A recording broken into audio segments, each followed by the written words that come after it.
Hi, everybody. Welcome to Injustice for All with Judge Joe Brown. I do not remember the number of this episode. It may be 25, 26, or 27. Anyway, um, Charlie Kirk, he was assassinated yesterday, Wednesday, September the 10th. And I want to ask the question, what's really behind Charlie Kirk's shooting? The inflammatory nature of the American environment these days, it's all over the world. There's frustration. There's so much opportunity and possibility that has not been actualized, and people are feeling frustrated. The far left has bought in hook, line, and sinker into a bill of goods that's not great for anybody, even themselves. It's involving degeneracy and decay, but yet they hold to it, and they have found themselves on top of a mountain that they made out of a molehill. And they took the opportunity they had to do something with controlling the press, entertainment industry, and a great deal of politics, and they corrupted it. And they've set up a hostile environment in the United States where normal people are being propagandized against, and things that ordinary humans have been against since time immemorial: the exploitation of children, uh, immorality, lack of ethics, degradation of courage and bravery, all of the things that all of the religions and systems of philosophy have tried to promote as character elements in the human race to cut down our predatory violence. They've tried to abolish, and in place of self regulation and self control by the ordinary human who has a set of values, standards, mannerabilities, and such like that he or she adheres to, they've attempted to get rid of that and impose a systemic government, which is a new slant on what these people who have been setting up tyrannies throughout the world's history have been doing.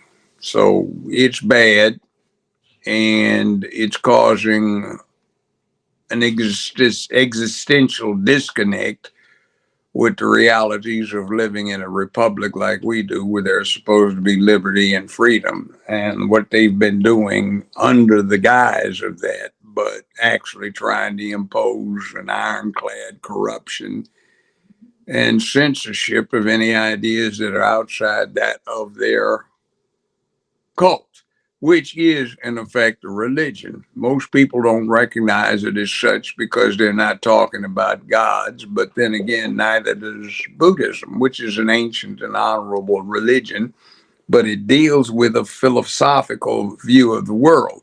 It's the same kind of thing that you have with the rainbow cult, that unlike Buddhism, Hinduism, Taoism, Confucianism, Christianity, Islam, Judaism has not become officially imposed by the U.S. government, forcibly imposed as this cult is. I've been saying for a long time it's dangerous. And now you're beginning to see this far left rainbow cult thing energized and activated, and they're getting violent. There's all kinds of sicknesses going on out there, and it's a smoldering ember that is beginning to flame up and burn things, and we've got to watch out for it. They want to disarm the public, but yet they do nothing to stop the infiltration across the borders, where guns are brought in by the crate with the drugs brought in by the kilos. So we've got a nasty situation here, and we're just getting the tip of the iceberg. We haven't even got the tip of the iceberg. It's plopped down and it's rising back up. And that's about to manifest in a few months with some very horrible situations. So don't let yourself get disarmed. Don't go for people because you've been propagandized into buying a lie. Deal with common sense, humanity, decency. Be brave and be courageous. Do your duty and fulfill your obligations. Anyway, that's one of those rah rah things, but that's what we've been lacking for the longest time. We haven't had that. Question, you said this is just the tip of the iceberg. What do you think is going to come? Well, I've been saying for months that this kind of violence is going to start erupting. It's inevitable.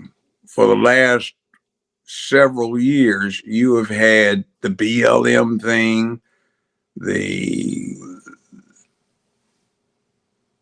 incel thing, all of the wicked glorifications of violence with no real point other than to abandon those things that just about every society is sought to impose. Even the Nazis, even the communists, even the fascists, even some of the worst banana republic dictatorships have attempted to at least impose a morality when it comes to the interactions of humans with each other and find people who are brave and courageous, if only for their own causes.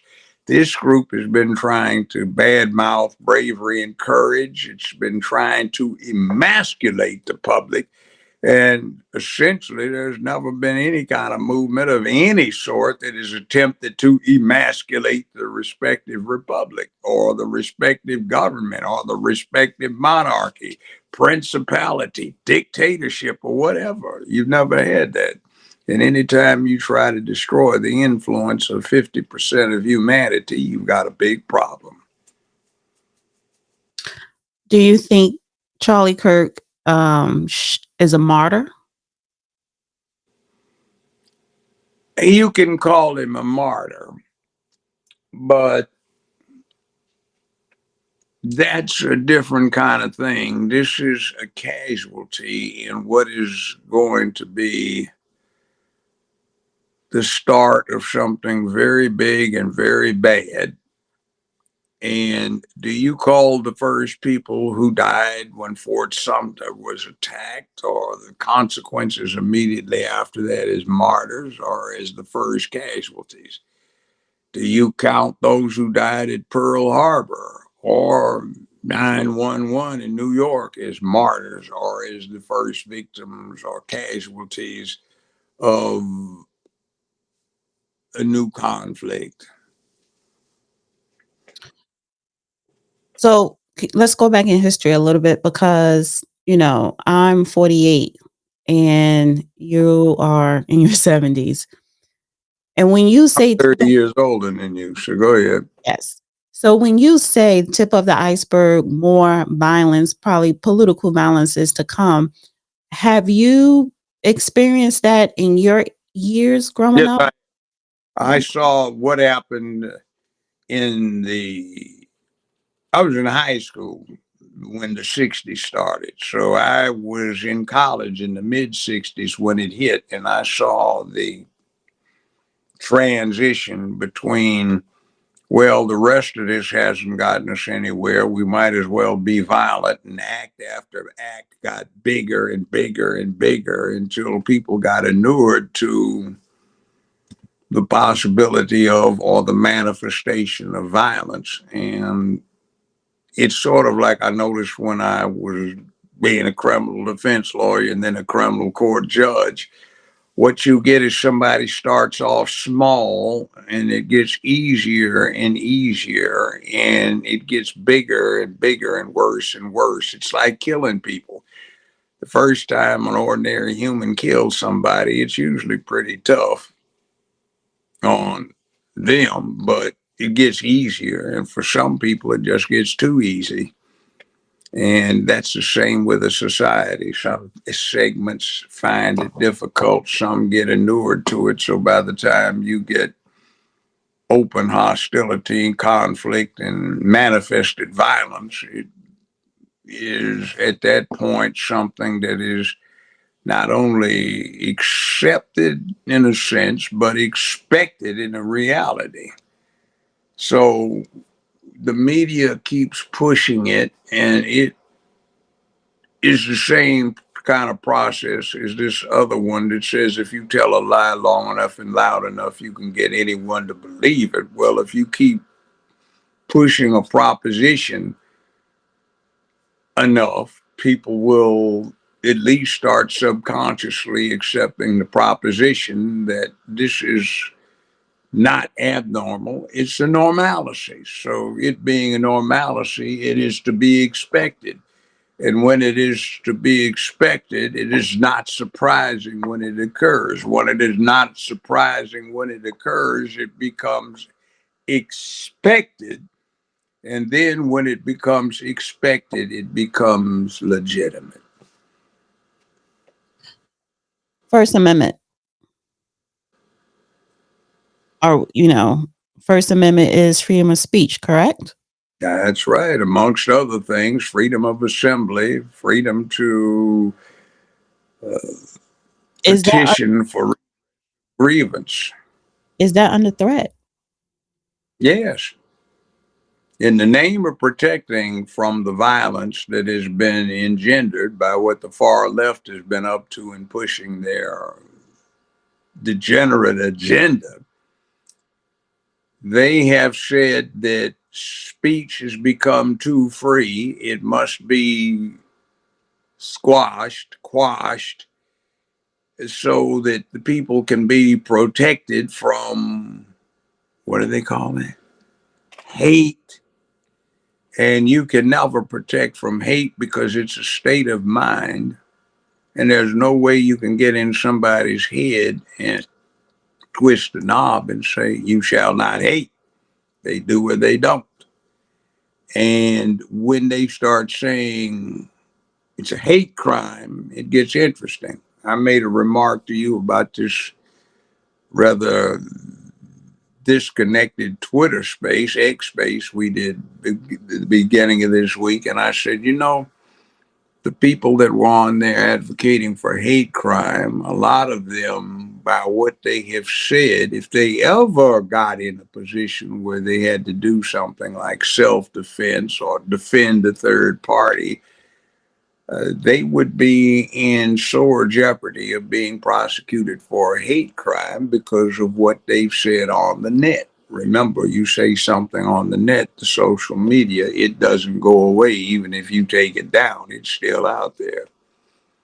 And they have ways of retrieving things that aren't available to you through Google or any such lightweight search engines. Mhm.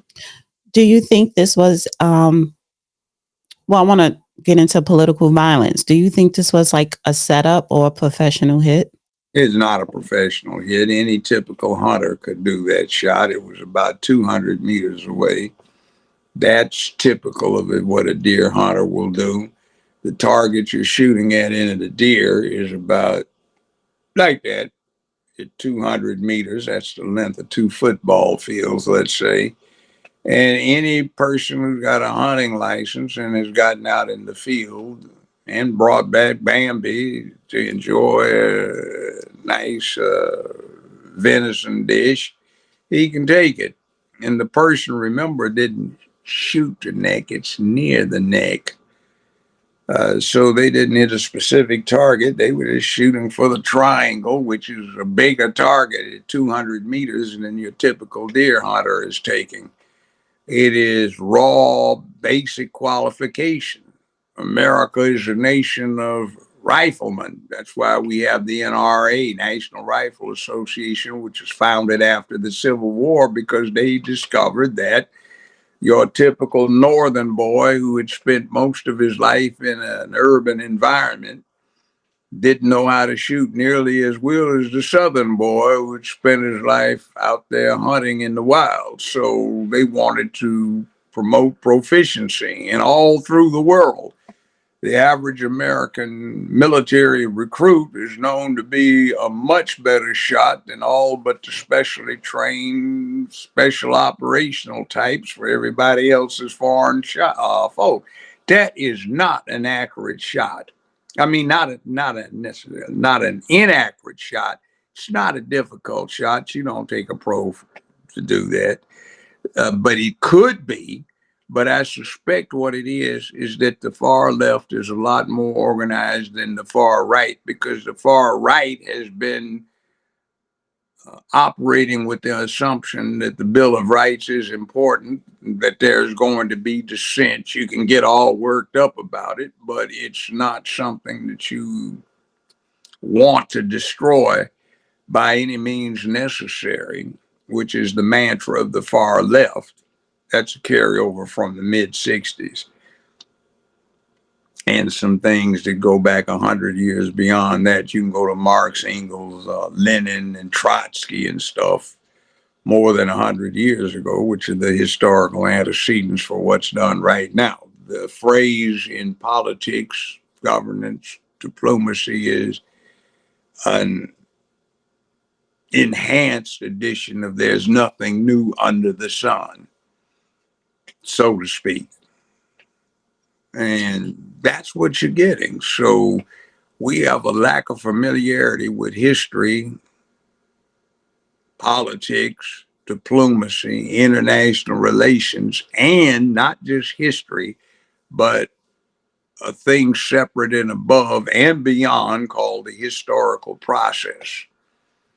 We are ignorant of that because it's no longer taught in school, because it was suppressed as an area of instruction because it might hurt somebody's sensibilities or feelings. And that's not what it's about, because the world doesn't work on sensibilities or feelings. It's cold blooded, ruthless, and even those are attributes that reflect a particular bias toward things having to have some sort of intrinsic meaning. They don't. They just happen. Get hit by a bolt of lightning, conked on the head by an overly large hailstone, get done in by the consequences of volcanism, that is, volcanic activity, a forest fire started by lightning, not carelessness. You could get hit by a tornado, hurricane, typhoon. You could get washed away by a tsunami. Some people get hit by meteorites falling from the heavens or shooting from the heavens. And there are a huge number of ways you can get done in living on the planet Earth. So it So, doesn't operate on the basis of intent. It's just what they call random mechanistic possibility or probability. so this is a picture of the suspect that the FBI released. FBI releases first images of person of interest in the Charlie Kirk assassination. So they have not arrested the person who shot him, but they did release this photo. Why is it taking them so long? Because it's not easy. See, it's not like the movie industry or the TV industry where you've got a regularly scheduled episode in a series and you get to see it, you get to know the character, and then you watch over a 1 hour period as this plot line develops and is resolved within the hour, or maybe a second hour if there is a continuation of the episode. That's not the way it works. See, people have to think about it. And there's a whole lot of this. I'm asleep. I'm maybe too focused on this particular crime, what's going on, and I need a rest, a break. But at 4:29 a.m., I sit bolt upright and say, that's what's going on. And I anxiously await the alarm clock to go off. I said, forget it. I get up early, go take a shower, get dressed, rush down to the office, and start looking at the files and taking notes because I got an idea. See that in the comics, the light bulb goes on. See, that's what human analysis is like in large part. It comes through grinding hard work, but it's also to a great extent inspiration.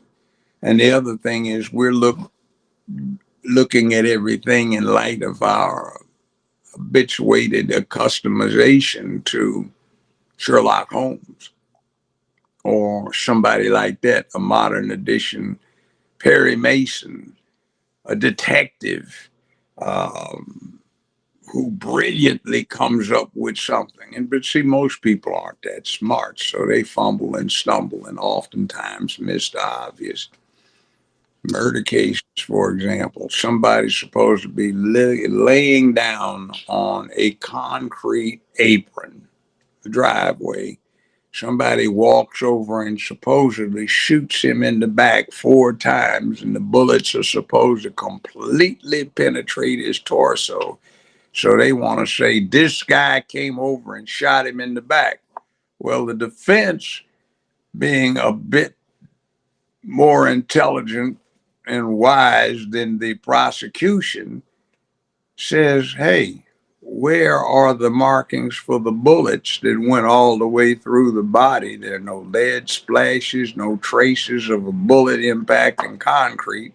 How can your story be true? Huh?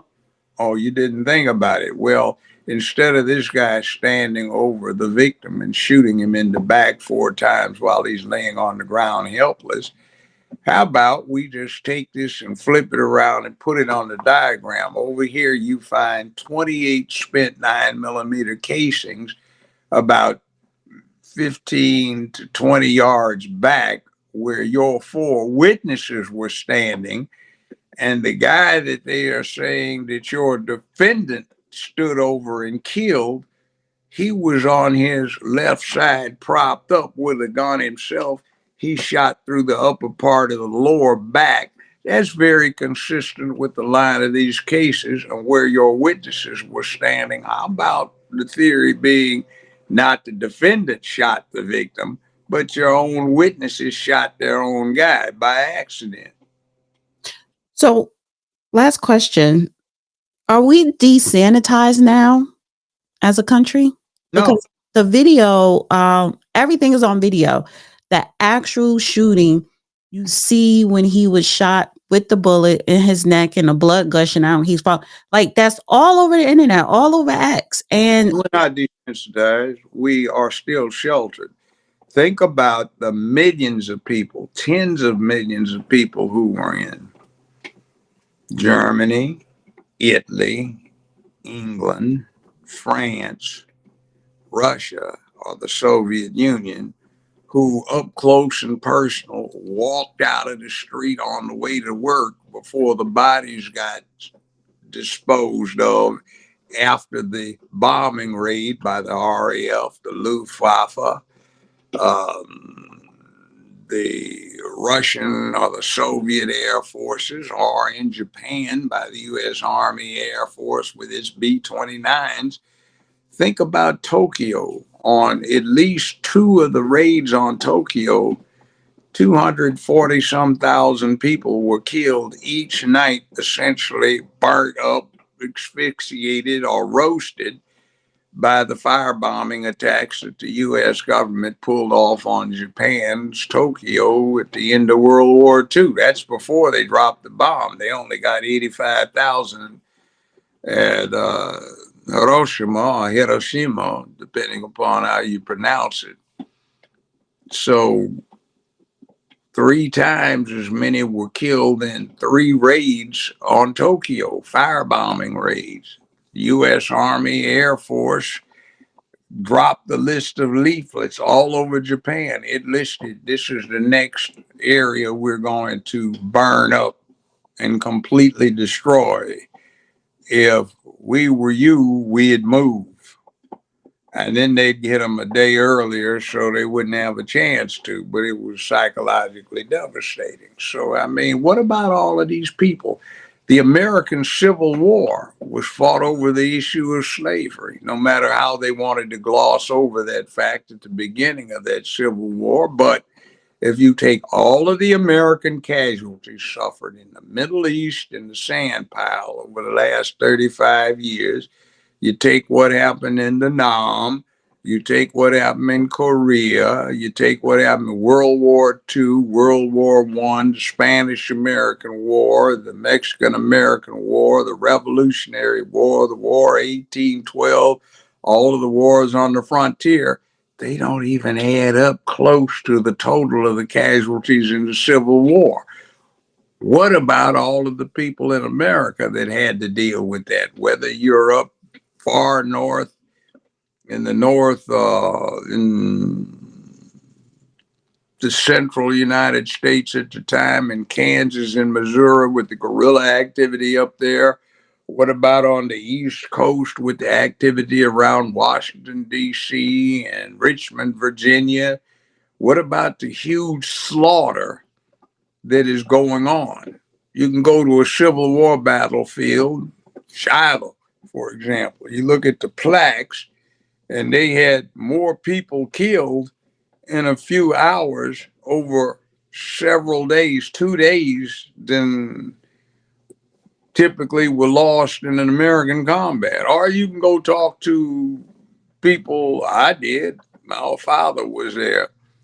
The casualty count at the Battle of the Bulge in World War II, December 1944 to January 1945, 86,000 Americans.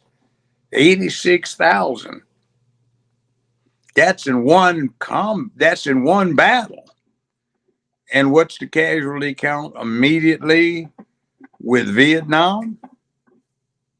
Pales by comparison. But yet the Civil War makes that 86,000 pale by comparison. You talk about the Gettysburg Address. Why is Gettysburg so renowned? 7 years ago, et cetera, et cetera. Well, because in that Battle of Gettysburg, you've got a big casualty count that's bigger than what happened in the Ardennes. That was on American soil. And maybe you want to say they were racist, they brought it on themselves, but a whole lot of those racists are ancestors quietly, perhaps unknown, snuck in the wood pile of some of the people that are hollering about being victimization, about the victimization. So it's ubiquitous in humanity. See, most of humanity's experience on Earth was inside a real live horror movie. You don't know what time of night it is because clocks haven't been invented, but it's late, it's cold, you're tucked under the furs and something disturbs you. You wake part way up, and then you find out when you finally get up, when the sun starts rising, hey, one of your fellows who was laying nearby is missing. He was drug off, and there's a blood trail that goes out 100 meters, although they can't designate that as such then because they haven't invented the measure. And there's a lot of blood where something big with big teeth, big size, and big appetite took one of your people and ate them up. Let's go to 1910. The aftermath of that particular episode you can see in the Chicago Field Museum. There's the ghost and there's darkness. They are the stuffed skins of the ghost, a lion, and darkness, a lion, and they tell you they're only 2/3 of the actual size because the skin shrank.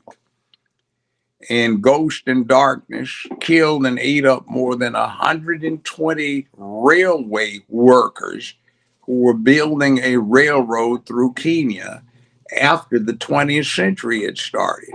Wait. What was this? And you said Chicago in 1910?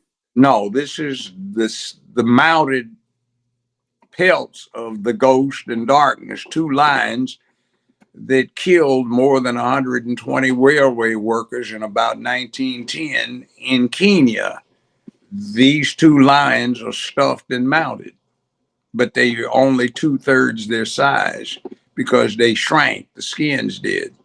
So basically, you're saying we are still sheltered. We are not desanitized just yet. And maybe eventually we will be desanitized with more political violence that's most likely to come.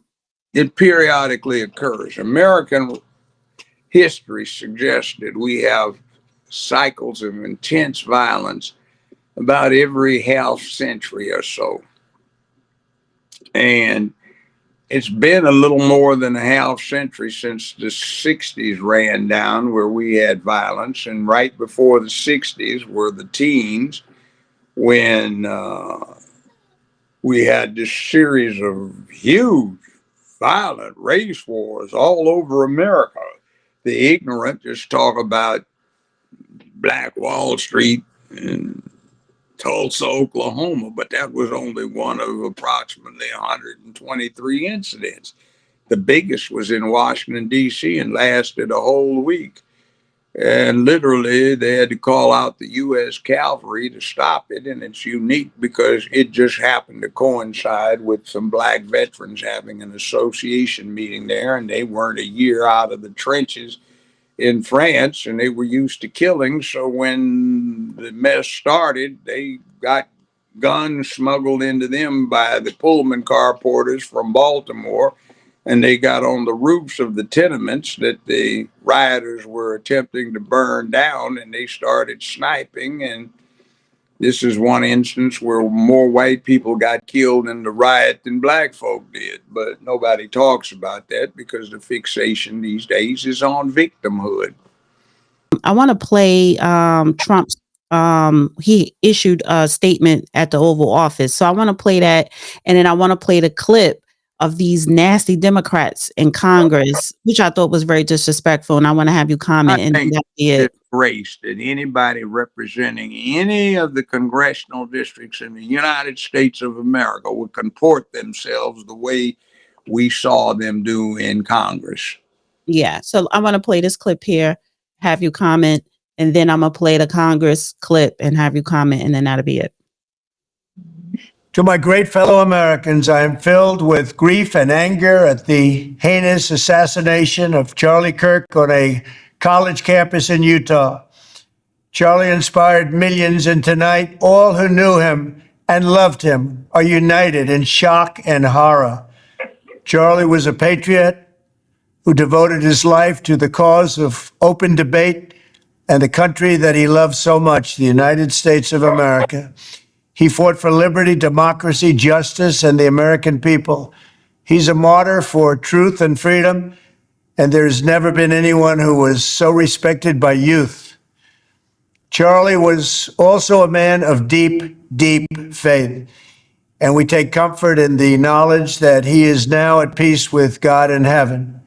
Our prayers are with his wife, Erica, the two young, beloved children, and his entire family, who he loved more than anything in the world. We ask God to watch over them in this terrible hour of heartache and pain. This is a dark moment for America. Charlie Kirk traveled the nation, joyfully engaging with everyone interested in good faith debate.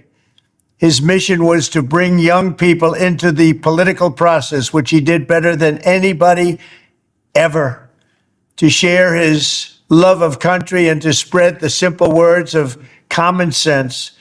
On campuses nationwide, he championed his ideas with courage, logic, humor, and grace. It's a long past time for all Americans and the media to confront the fact that violence and murder are the tragic consequence of demonizing those with whom you disagree day after day, year after year, in the most hateful and despicable way possible. For years, those on the radical left have compared wonderful Americans like Charlie to Nazis and the world's worst mass murderers and criminals.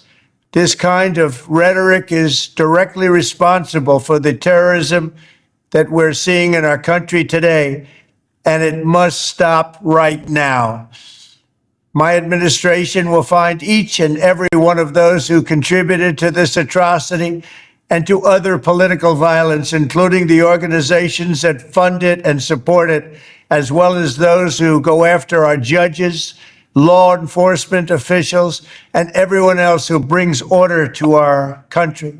From the attack on my life in Butler, Pennsylvania last year, which killed a husband and father, to the attacks on ICE agents, to the vicious murder of a healthcare executive in the streets of New York, to the shooting of House Majority Leader Steve Scalise and 3 others, radical left political violence has hurt too many innocent people and taken too many lives.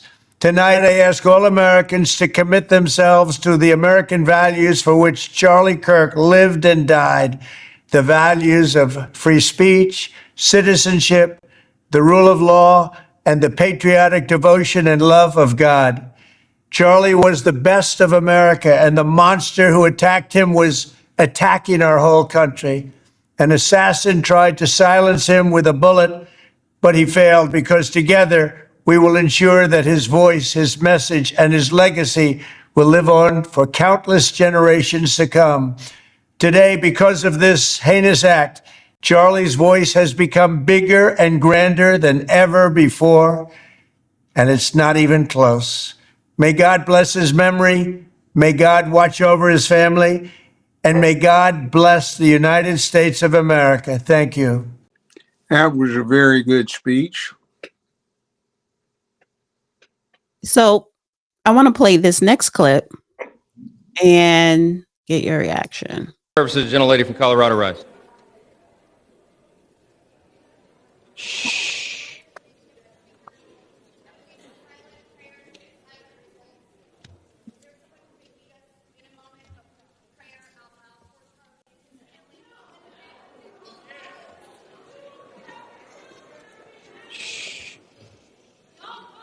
Let's wait a minute.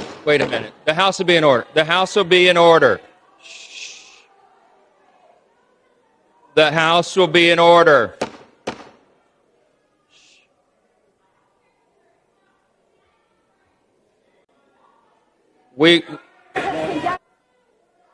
The House will be in order. We will join prayer right after this, okay? What purposes, gentlemen? So someone, a Republican, a Republican representative wanted to do a moment of silence for Charlie Kirk. So he was dead at that point. The notice was that he. No, I'm sorry. Let me read it properly. Representative Lauren Boebert requests a moment of prayer for Charlie Kirk, and the Democrats can be heard shouting no. Well, the one that's using the profanity is alleged to be, guess who? Jasmine Crockett. Crockett with her fake, ignorant self. She went to school here in Memphis at a private university known as Rhodes College, founded by the racists that set up apartheid in South Africa. So it's interesting. She went to, I think it was Loyola Law School, medium level place. And she tries to play this ghetto hood rat thing, which doesn't come across well. So it's just inexcusable for someone to behave like that on the floor of Congress. The next thing that happens is, if you play that whole clip through, it ends when he's trying to call back to order. You can see him, and he makes comment that he just got some information, which we find, if there is a playing beyond the point of where this one goes, where he announces that Kirk has died as a result of his wound.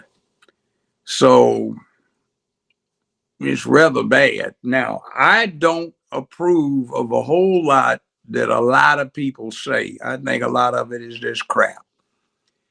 But I have, for all of my adult life, defended as vigorously as I can your right or people's rights to say these things, because that is sacrosanct to me. That is the First Amendment. I don't know what happens when you die, but I do know what happens day after tomorrow if you violate these precepts that we have memorialized in our Constitution and its Bill of Rights. So the tragedy hasn't fully unfolded, because at the time this is going on, people don't know that Kirk has died. They don't know he died, but the fact is that asking for a moment of prayer is nothing wrong Well, with that. I And mean, it's, the thing about that is it evokes religion, and a lot of people in America who are good Americans are opposed to any form of organized religion. See, when you start doing that, you start running into a problem, which is you are effectively in the minds of Johnson and most of the people. They project an illuminated cross on the wall behind the speaker in the chamber. Some would project a six-pointed Jewish star. Some would project the Islamic crescent. Some would project the six-armed god Shiva of Hinduism. Some might project an image of Buddha, which never has and never will be properly portrayed as a god. It's supposed to have been a royal who renounced his aristocracy to go and comfort those who needed it and spread wisdom. You have Confucianism, Zen, you have Mithraism, you have all sorts of things out there. But you see, you can't put any of them up there. But when they insist and they do it that way, then you open the door for the rainbow cult getting an in, and they have rainbow that they were prominently displaying in the decor of the White House on all events, rainbow stuff that federal employees had painted on the streets of Washington, D.C., and the imagery behind that and all of the legislation that pushed that rainbow cult. Remember, sauce for the goose is sauce for the gander. Sauce for the righteous is sauce for the freak. Just keep that in mind. Sauce for the righteous, enablement for the righteous is enablement for the freak. And in a system like ours, a republic like ours, we have to take the collateral damage that comes from the freaks. And that's what you got here. It's the young man, what was he, 31 years old? There are a lot yes. of young black men that were very staunch supporters of his. I know my youngest son, who got out of the Navy not long ago, was really upset when I informed him of the tragic circumstances. And I've looked at what's been out there on mainstream media, CNN, MSNBC, and you know, and I know they would suppress anybody saying that about one of their favorites. They would not allow such things to be published. But this libel that they are freely, oh, well, this isn't necessarily what all of us think, but, you know, we have to cover it because, they don't let that get put out when it comes to their side. But anybody in opposition, it's free game, I guess. So there is this thing, free speech, as long as it's not the other side that gets it. But if you're going to have free speech, both sides have to have it. And a lot of times, if you listen to free speech, either one or two things, three things happens. Either you continue to reject some of it that you find reprehensible or inappropriate. That's one. Two, You get propagandized because something false has been told to you long enough and loudly enough that you accept it subconsciously and then consciously. Or three, you actually got persuaded by the merits, the logic, the reasoning, and the rationality of the proposition. I've had that happen a lot of times, particularly if you're a good judge. You listen to people, and on first impression of a case, you may say, oh, no way. But then you listen and you go, what was that again? Counselor, do you want to, the court is interested. Would you go back over this particular point you made and elaborate? The court will grant you an extension in time to go there. And you listen and you say, well, you know what? That is reasonable and that is logical and it's not inconsistent with the current state of the law. And it does fit and it would promote justice when you think about it in terms of the big picture. State or the other way around. Opposition, do you want to reply to what we've just heard? And you listen. No, that's not really a good point. And you allow them to go on to something else. And so let him collect his thoughts and come back. Now, before the court rules or before we end this presentation, is there anything else either side has to add to this? And then you allow them to present what they've had time to recollect their thoughts on. The court will probably issue a ruling in about a week. If there's anything that needs to be submitted to buttress your particular arguments, please submit it to the court. That gives them a chance to sleep on it overnight, or likely is not to stay up all night long in the library and agonize over what's going on. And if something dawns on them, they get a chance to file and you get a chance to consider it. So the process of assessment and evaluation is carried out in a manner that promotes justice and fundamental fairness and the purposes of our laws. See, there's a thing in law called not just the letter of the law, but the spirit of the law. In other words, sometimes the letter of the law in an instant application may contradict or go against why we have the law.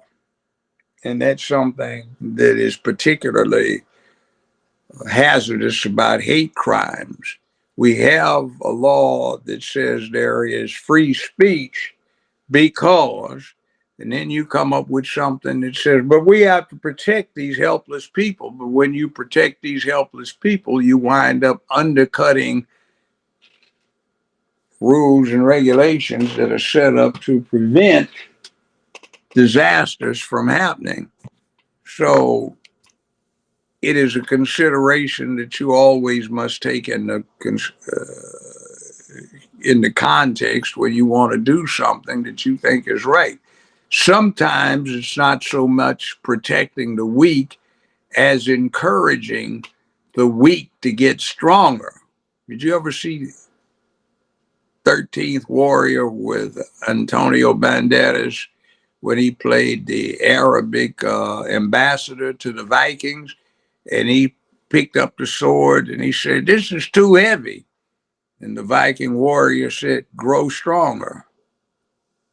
And he did. But what he did is he took the sword and he modified it so it was more closely akin to what he was used to. And the Vikings became impressed by his swordsmanship, and he turned out to be a brave man and a valued asset to the community he was visiting. All right. And thank you guys for tuning in. This is episode 28 to be exact. So thank you guys for tuning in to an episode of Injustice for All with Judge Joe Brown.